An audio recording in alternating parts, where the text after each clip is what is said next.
Welcome to the Vermont Farmers Food Center. Food for Thought, Episode 2. And beautiful spring day down here at the Food Center, right in downtown Rutland. And I'm standing in front of a piece of historical treasure that is part of Rutland. And it's a 551. It is a 1918 rail car that used to come in to Rutland several times a day. And it is here at the Food Center. It was a gift from Vermont Rail Systems to Rutland City. And we stepped up to the plate and gave it a home, and then took on the challenge of getting a cover to protect it.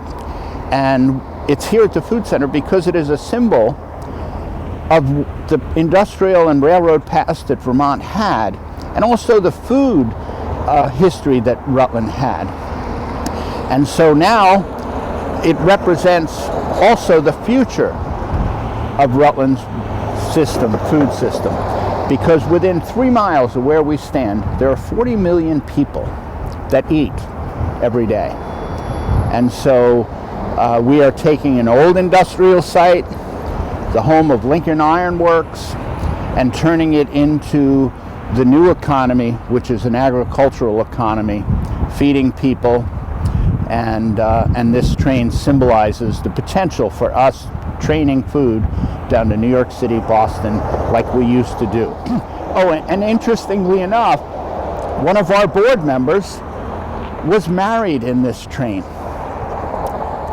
Pretty amazing pieces, how everything goes around in this circle and comes back.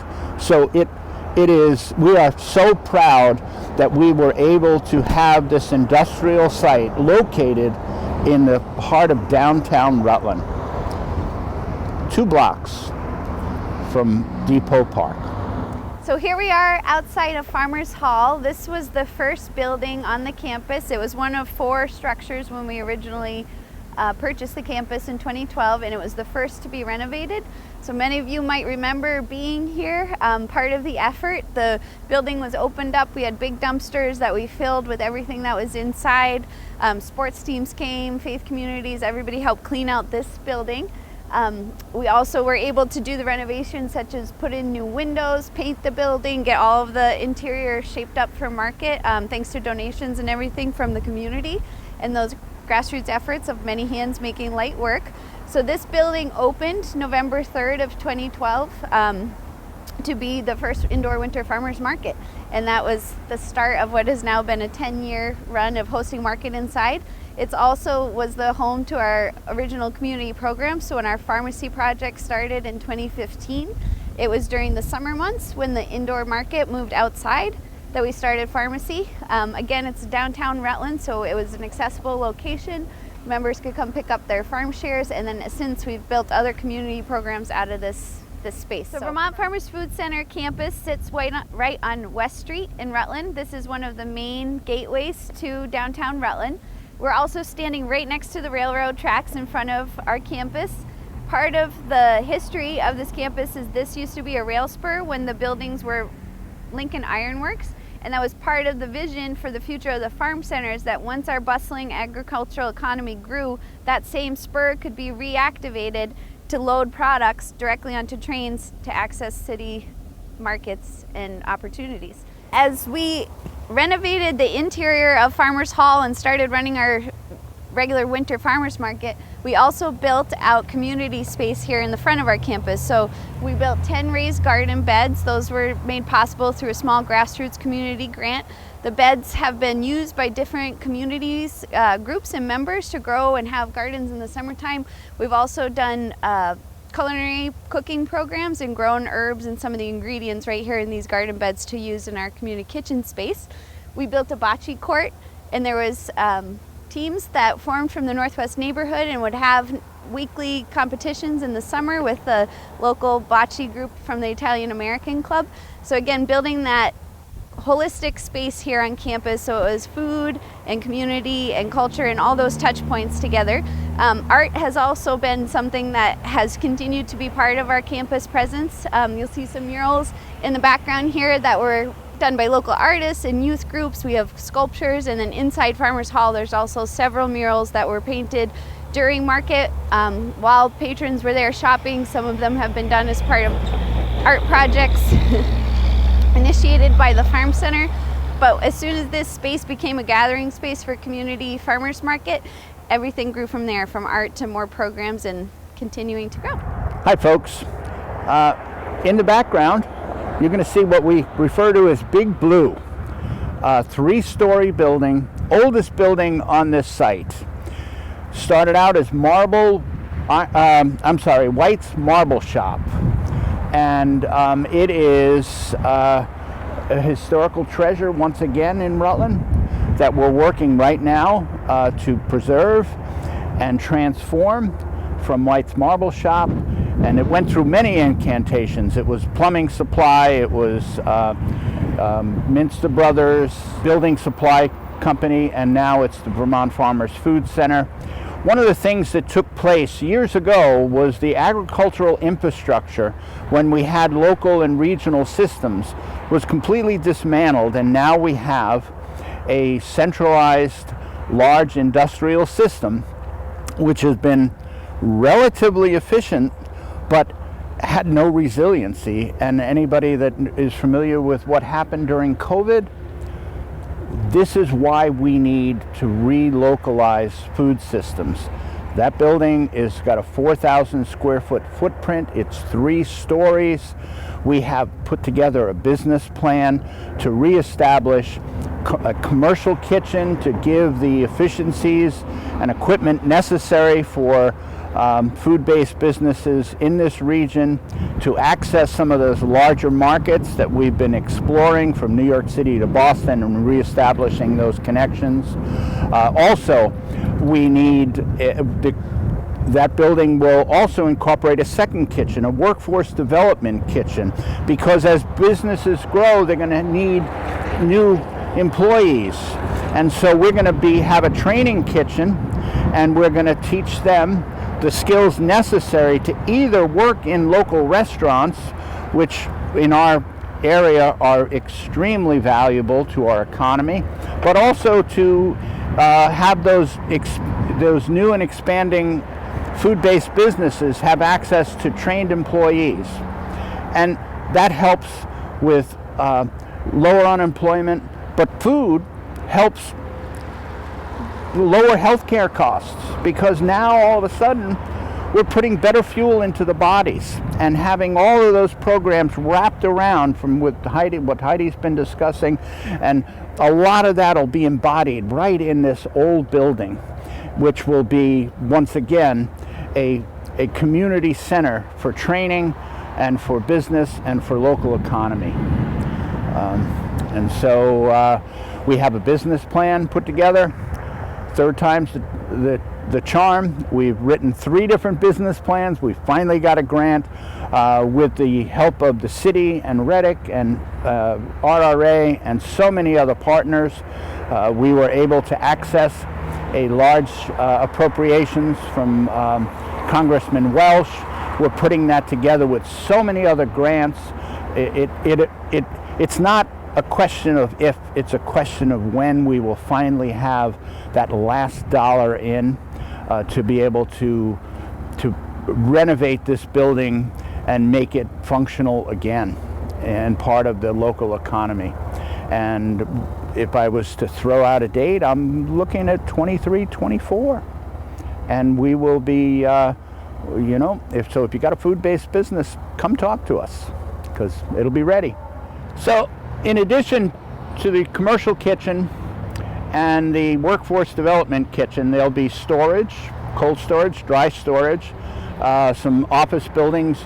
We've been assessing the needs of agriculture in the region, and one of the things that we've really found is missing is the ability for custom cut.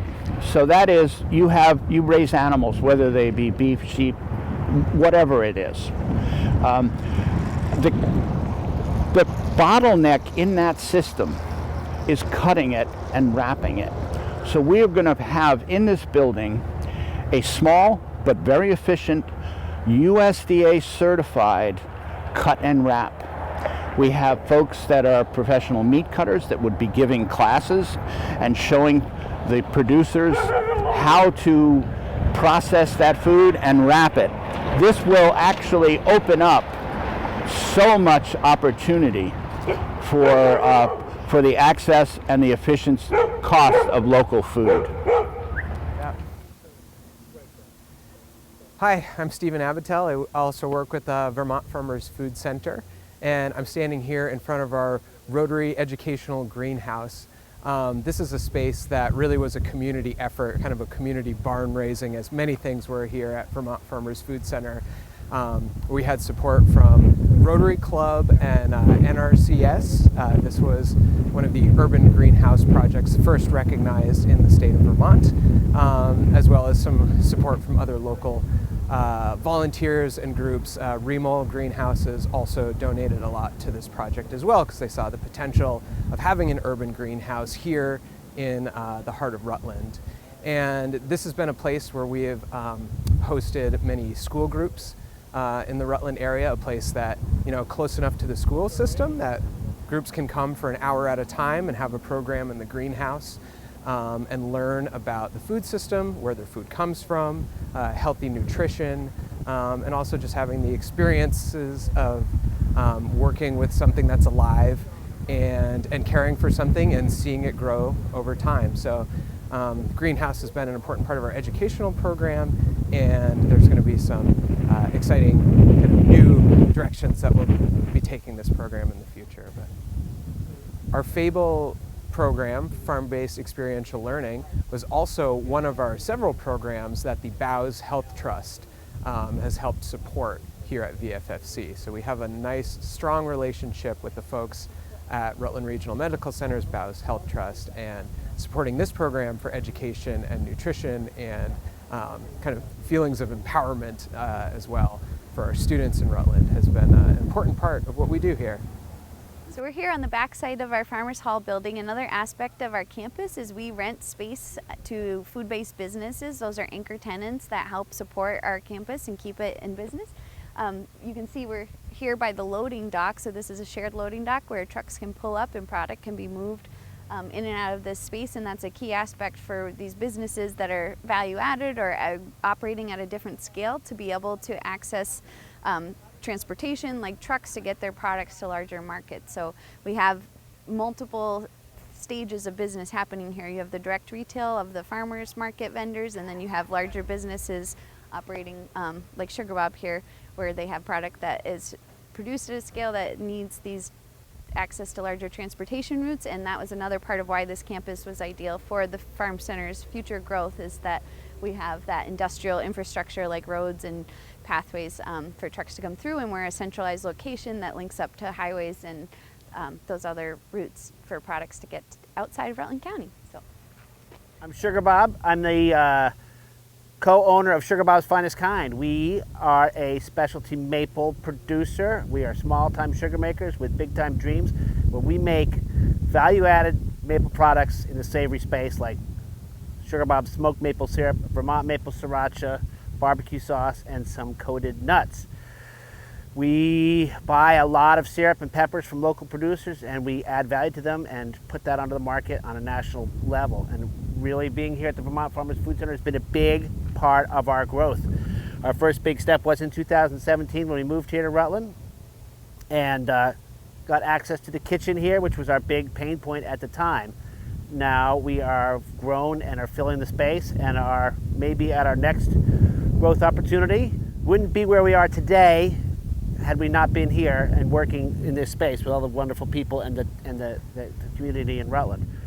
What we like to think that we do at Sugar Bob's is connect people with their food, the woods, and each other. And that's really that's an overlapping mission with what the Vermont Farmers Food Center does in their role as a food hub. And so we like to see them grow, and we like to grow ourselves. Hi, back again. I'm standing in front of another part of Lincoln Iron Works. This was the old Pattern building. It is open-sided. It is a faux post and beam building, and this is going to be one of our pieces of infrastructure that we're rebuilding for the agricultural system to relocalize the economy.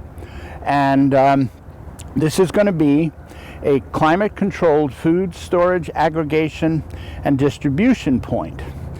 Now, in a resilient and food system, and with Irene and COVID, we've realized all the issues that take place where we need a point that is capable of storing food in quality and also being able to distribute it. Many of you may know the Everyone Eats program, where we have been doing up to 2,500 meals a day all throughout this crisis. And so we have people bringing food every week, restaurants bringing dinners every week. But this will give us the capacity for a lot of those new and smaller producers to have their food stored at prime temperature and humidity to keep the quality right where it needs to be. And then so here is where you can view this center and those different pieces that we've been discussing as like teepee poles, primary market, farmers market, a gathering place, food distribution, the blue building that we discussed with a commercial kitchen, value-added producers, setting up shop, purchasing food, as you heard from Sugar Bob, from local producers. This will give us a place where we can maintain that quality in time of crisis, that we can gather and distribute food in the future, but we can also use this as a distribution point for what we were talking with the potential rail spur, is we can basically now aggregate food from small farms to present it as if we were a large farm, and then we can bring our food down to New York, Boston, so we get to feed our own folks, and we get to feed our economy, and we get to feed physical health within our community. And so you'll notice on top we have a solar array. And in the Farmers Hall we have a state-of-the-art biomass boiler. And we are looking at, and we have the greenhouse where we have cisterns collecting rainwater. What we want to do is make this a resilient and sustainable food center that is going to have all the pieces that this is zero carbon. We produce our own energy. One of the things we plan on doing with the biomass boiler is to make our own fuel. There is a piece of machinery that makes pellets, chips, and the biomass boiler can be able to process and burn that. And so we're really looking to make this an example of what could be. Radiant floor heat, and in the storms that come, and we could be a gathering point for the brush that comes in, and we can turn around, process that waste into fuel and heat these buildings here. So we've got big dreams, but we had big dreams at the start. We've come a long way, and from where we started to where we are was a longer way and a harder path than it is from where we are to where we want to be, which we've been explaining today. This is not if, this is when. It's becoming a reality. And everything that took place here is a community effort. The Vermont Farmers Food Center is the center that Rutland built collectively together. And we're happy to be part of this, not just this center, but this community.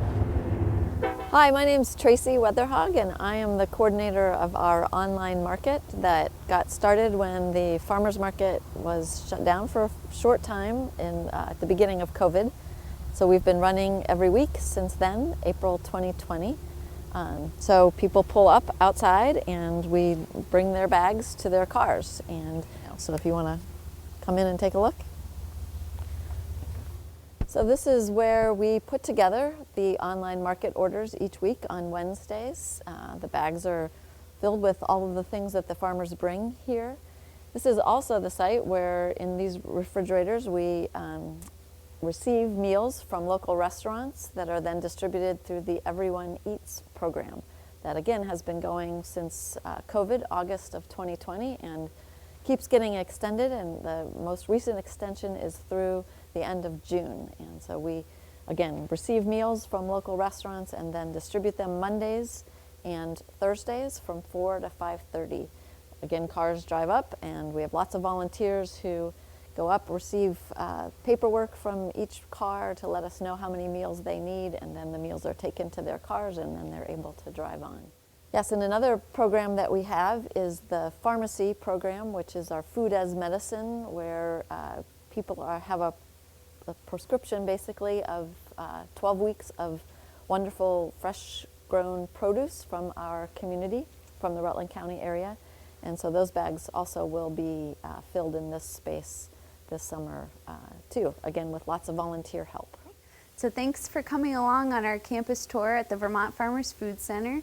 As you can see, we all are eagerly awaiting to get back inside our Farmers Hall, the big green building where the farmers market is. And while we wait for things to get cleaned up in there, we're doing all kinds of things in other spaces on our campus. And we're glad that you got to catch a little insight into our greenhouse, our buildings up for renovation, and then our new hall here where we're still doing all of our community programs, and we look forward to sharing more about those community programs with you in our upcoming episodes. So stay tuned for more food for thought from Vermont Farmers Food Center. Thanks.